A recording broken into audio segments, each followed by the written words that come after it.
नमस्कार दोस्तों, मेरा नाम है शुभम और मैं आपका बहुत बहुत स्वागत करता हूं। दोस्तों हम अपनी जीसी लोन की सीरीज़ को आगे बढ़ा रहे हैं। तो दोस्तों इसमें अपना पहला चैप्टर 3 चल रहा था, जिसमें अपना पहला पार्ट हमने कंप्लीट कर लिया था, दूसरा पार्ट भी कंप्लीट कर लिया था और अब हम आ गए हैं तीसरे पार्ट में। दोस्तों इसमें हम पढ़ेंगे सिर्फ और सिर्फ अर्थक्वेक के बारे में, और अर्थक्वेक और वॉल्केनो में रिलेशन क्या होते हैं। ठीक है, इन चीज़ों के बारे में हम लोग पढ़ेंगे बहुत अच्छे से, बहुत ही डिटेल में। दोस्तों जीसी लूम की जो बुक है, मैंने आपको ये पहले ही बताया था कि वो कहीं ना कहीं एक हायर बुक है। उनमें उसमें ये ऑथर मान के चल रहे हैं कि आपको बेसिक्स आते हैं, तो उसमें बहुत ही कम, बहुत ही एक ही पैराग्राफ में आपको बता के छोड़ दिया गया है। लेकिन मैंने आपको बोला बेसिक्स ऑफ जीसी लियोंग, तो मैं आपको इसमें बहुत ही बेसिक से बहुत एक एक पॉइंट आपको बताऊंगा, एक एक टर्म आपको बताऊंगा। ठीक है, तो चलिए शुरू करते हैं अर्थक्वेक के। दोस्तों अर्थक्वेक जैसा कि मैंने आपको कहा था कि एक अर्थक्वेक भूकंप, इसको हिंदी में बोलता है भूकंप, यानी भूमि का हिलना। The earthquake is a shaking of earth surface का हिलना, resulting in the sudden release of energy. दोस्तों अर्थ के अंदर कहीं ना कहीं एनर्जी स्टोर है ना, अगर उस पर आप दबाव देते जाओगे तो वो कहीं ना कहीं एक ना एक बार फट ही जाएगा। तो वो क्या होगा, एनर्जी रिलीज होती है। तो एनर्जी रिलीज होगी तो क्या होगा, तो भूकंप आता है। ठीक है, सेस्मिक एक्टिविटी। दोस्तों इसकी स्टडी को सिस्मोलॉजी भी कहते हैं। जो अर्थक्वेक की स्टडी होती है, इसको हम लोग सिस्मोलॉजी कहते हैं। और इसकी अगर मान लो वो एनर्जी है, ठीक है, अर्थक्वेक क्या है, एनर्जी है ना, तो उसकी एक फ्रीक्वेंसी होगी, एक टाइप होगा, कुछ साइज होगा उसका, तो वो उसको हम लोग नापते हैं, जिसको हम सेस्मिक एक्टिविटी भी कहते हैं। और उसके बाद जो अर्थक्वेक होता है दोस्तों, वो बहुत सारी चीज़ों से आ सकता है। एक जियोलॉजिकल रप्चर होता है, जियोलॉजिकल फॉल्ट होता है, उससे भी आता है। वॉल्केनिक एक्टिविटी से आता है दोस्तों।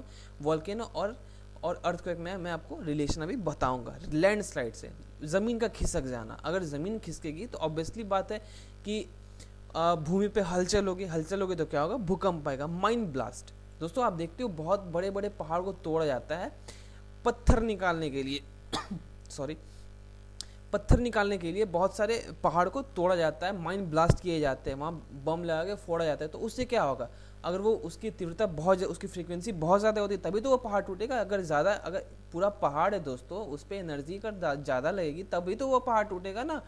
तो उसके बाद क्या होता है, तो माइन ब्लास्ट किए जाते हैं, तो उससे भी भूकंप आता है। न्यूक्लियर टेस्ट, दोस्तों न्यूक्लियर टेस्ट आपको पता है कि वो ज़मीन के बहुत ही अंदर किया जाता है। ठीक है, क्योंकि बहुत ही खतरनाक होता है। ठीक है, अगर ये इधर उधर कुछ हो गया ना, तो वो पूरे एरिया को लेके पूरा बैठ जाएगा, पूरा तबाह करके रख देगा।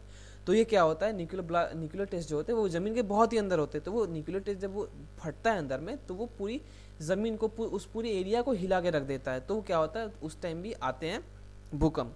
दोस्तों आपसे एक सवाल है कि अपने इंडिया में न्यूक्लियर टेस्ट कहाँ पे किया गया था और कब किया गया था, ये आप कमेंट बॉक्स में ज़रूर बताना। अपने इंडिया के लिए एक बहुत गर्व का बात था, उस दिन अपनी इंडिया की न्यूक्लियर पावर बन गई थी।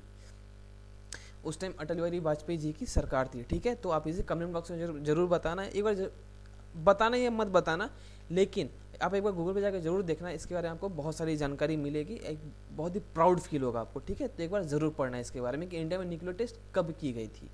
अब चलिए दोस्तों डिस्ट्रीब्यूशन देख लेते हैं। जैसा कल भी हमने देखा था मेजर अर्थक्वेक बेल्ट, ये जो आप देख रहे हैं ये वाला पार्ट पूरा मेजर अर्थक्वेक बेल्ट है। ठीक है, यहाँ भूकंप आते रहते हैं, इनको ये पूरे हाई अलर्ट पे रहते हैं। ऐसा क्यों होता है दोस्तों, क्योंकि जो मेजोरिटी ऑफ द वॉल्केनो की मेजोरिटी है वो कहीं ना कहीं इसी एरिया में है। ठीक है, तो होता। और देखिए दोस्तों, ये अपना इंडिया का नॉर्थ जोन, ये भी पूरा एकदम बहुत ही, मैं आपको क्या बोलूँ, बहुत ही इसको हमेशा इस पे रखा जाता है, क्या बोलते हैं, हाई अलर्ट पे रखा जाता है कि वहाँ पे कभी भी भूकंप आ सकते हैं। एक्चुअली होता ये है दोस्तों कि एक तो वहाँ पे एक तो अपना जो नॉर्थ जोन है वो बहुत ही हाईली अर्थक्वेक सेंसिटिव एरिया है। दूसरा क्या होता है, वहाँ बिल्डिंग्स बनी जा रही हैं, बिल्डिंग्स खड़े हो रहे हैं। दिल्ली में क्या हो रहा है, पेड़ काटे जा रहे हैं, बिल्डिंग बनाए जा रहे हैं। तो ऐसा क्या हुआ कि अर्थ पे बोझ बढ़ रहा है ना, एक तो वो पहले ही सेंसिटिव एरिया है, उस पर भी आप बहुत ज़्यादा बोझ डाल रहे हो, तो क्या होगा, वो तो एक ना एक दिन फटेगा ही ना। तो वहाँ पे बहुत हमेशा आते रहते हैं। और खास करके उनका जो कंसंट्रेशन होता है वो सर्कम पैसिफिक बेल्ट के आसपास होता है। ठीक है दोस्तों, ऐसा बोला जाता है कि सर्कम पैसिफिक बेल्ट में जो 70% जो वॉल्केनिक एक्टिविटी, अर्थक्वेक जो एक्टिविटी होती है वो 70% कहीं ना कहीं इन्हीं एरिया में होती है। ठीक है, तो इस चीज़ को आप लोग याद रखना। और उसका जो जो 20% जो अर्थक्वेक है वो होती है मेडिटेरियन हिमालयन बेल्ट में, मतलब इस वाले बेल्ट में, मेडिटेरियन हिमालयन बेल्ट में जो होती है वो 20% के आसपास होती है। तो दोस्तों इस चीज़ को आप लोग याद रखना, ठीक है। अब दोस्तों कुछ बेसिक टर्म्स देख लेते हैं अपन। दोस्तों पहले तो होता है focus. Focus is a point of origin of an earthquake on और अ सरफेस न्यूक्लियर एक्सप्लोजन। तो होता क्या है दोस्तों कि जो फोकस होता है, ये मैं आपको पहले एक बार मैं फिगर के साथ बहुत अच्छे से बताऊंगा, आप बस एक बार डेफिनेशन पढ़ लो। और जो एक होता है ईपी सेंटर, एक होता है फोकस, ठीक है। जो ईपी सेंटर होता है, ये देखो दोस्तों, फोकस और ईपी सेंटर, ठीक है। देखिए जो फोकस क्या होता है, जहाँ से अर्थक्वेक स्टार्ट होता है, जहाँ से अर्थक्वेक की जो वेव्स होती है वो निकलना स्टार्ट होती है, ठीक है। ये आप देख रहे हो, ये वेव्स होती हैं, ये एक एनर्जी वेव्स होती हैं जो निकलना स्टार्ट होती है। और जो ईपी सेंटर होता है, जैसे मान लो यहाँ पे आपका फोकस हो गया, इसके जस्ट ऊपर होगा अपना ईपी सेंटर, जहाँ पे अर्थक्वेक, जहाँ से अपनी अर्थक्वेक रिलीज, अपनी एनर्जी रिलीज करेगी। और एक होता है दोस्तों फॉल्ट आता है ना fault, a weak point in the tectonic plate where the pressure where occurs is release. जहाँ से प्रेशर रिलीज होती है वहाँ से फॉल्ट आएगा ना, तभी तो एनर्जी रिलीज होगी। अगर मान लो कोई भी चीज़ है, उसको आप पैक करके रखो, ठीक है, उसके अंदर एनर्जी बढ़ती जा रही, तो एक समय तो ऐसा आएगा ना, तो कि वो कहीं ना कहीं से तो बाहर निकलेगी। तो उसी तरह दोस्तों फॉल्ट आ जाते हैं, दरारें आ जाती हैं जहाँ से एनर्जी निकलती है, ठीक है, और ये पूरे आसपास के एरिया को हिला के रख देती है। आपसे एक सवाल है दोस्तों, इसका जवाब जरूर देना। सबको पता रहता है कि जो अर्थक्वेक जो मेज़र की जाती है उस इंस्ट्रूमेंट का नाम क्या है, ये आपको कमेंट बॉक्स में बताना है, ठीक है।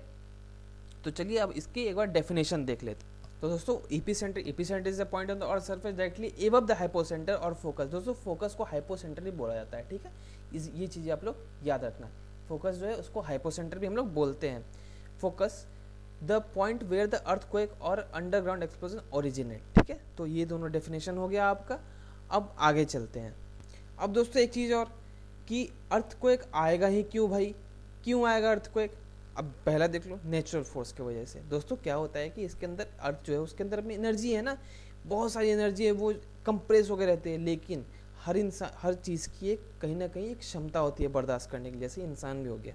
अब बोलते हैं ना, मुझे बहुत गुस्सा आ रहा है, मेरे गुस्से का इंतहा मत लो, मतलब कि मेरा जब गुस्सा फटेगा, मतलब उसकी जब गुस्सा पूरा भर जाएगा तो वो तो कुछ ना कुछ बोलेगा ही ना। तो उसी तरह क्या होता है कि उसके अंदर एनर्जी है, तो अंदर में बहुत सारी हलचल होती रहती है, तो एनर्जी रिलीज होते रहते हैं। तो वो कहीं ना कहीं जब तक अर्थ की जो क्रस्ट है, अर्थ की जो सरफेस है, वो जब तक बर्दाश्त कर रही है, जब तक टॉलरेट कर रही है, लेकिन जब वो एनर्जी जब वो हद से ज़्यादा तो बाहर निकलेगी ना, जब वो बाहर निकलती है तो उसको लोग नेचुरल फोर्स बोलते हैं। और उसी की वजह से भूकंप भी आते हैं, ठीक है। एनर्जी रिलीज हुई, मैंने आपको बताया ना, फॉल्ट होती है, फॉल्ट आ जाती है, वहाँ से एनर्जी रिलीज होती है, तो उसे हम लोग बोलते हैं नेचुरल फोर्स की वजह से। उसके बाद दोस्तों अपना टेक्टोनिक एक्टिविटी। ऑब्वियसली बात है, टेक्टोनिक प्लेट हैं, या तो वो एक दूसरे के पास आ रहे हैं या तो एक दूसरे से दूर जा रहे हैं, ठीक है। तो जब मान लो ये पास आ रहे हैं, ये दूर जा रहे हैं, मान लो प्लेट टकरा रही है, ठीक है, प्लेट टकरा रही है तो एनर्जी रिलीज हो रही है, तो वो कहाँ जाएगी, वो ऑब्वियसली कहीं ना कहीं से वो बाहर निकलेगी। तो जो फॉल्ट होते हैं वहाँ से वो एनर्जी बाहर निकलती है, तो टेक्टोनिक प्लेट की एक्टिविटी से भी आती है अर्थक्वेक, ठीक है। और दोस्तों मैं एक चीज़ और बता दूं कि ये जो अर्थक्वेक है वो वॉल्केनिक एक्टिविटी से कहीं ना कहीं बहुत ज़्यादा रिलेटेड होती है। आपको पता है ना, अगर वॉल्केनो मान लो फट रहा है, तो वॉल्केनो फटेगा तो वो बहुत ज़्यादा तबाही लेकर आता है, तो उसकी वजह से भूकंप भी आ जाते हैं कहीं ना कहीं। जापान में आप देखते हो अक्सर जब भी वॉल्केनो फटते हैं तो वहाँ भूकंप आ ही जाते हैं, तो वो भी एक वॉल्केनिक एक्टिविटी भी एक काउज है, लेकिन वो हम टेक्टोनिक के अंदर ही रखते हैं, टेक्टोनिक एक्टिविटी के अंदर ही हम उसको रखते हैं, ठीक है। अब दोस्तों मैं आपको एक तस्वीर दिखाता हूँ जो अर्थक्वेक की है, ठीक है। ये देखिए दोस्तों, ये नेपाल का सीन है, जब नेपाल में 2015 में अर्थक्वेक आया था। ये देखिए दोस्तों कैसे पूरा घर बर्बाद हो चुका है, ठीक है।